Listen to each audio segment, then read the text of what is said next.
let's introduce what to ask from the Alibaba supplier.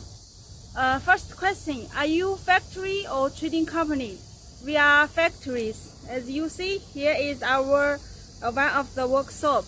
Here is office building and another workshop, and behind have another 4 workshops for different functions. The second question is, what's your mold technology?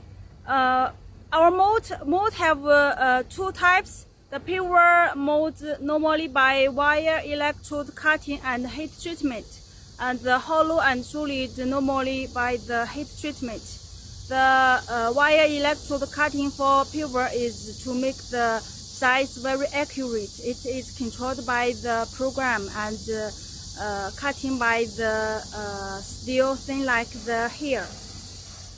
And the third question is, what's the wattage? The wattage is customized according to the client's local wattage.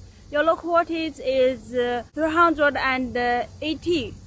We can customize this. If it's 400, 450, and 220, also can customize. But it should be the industrial wattage with 3 phase. If you have more questions, please follow us. Bye bye.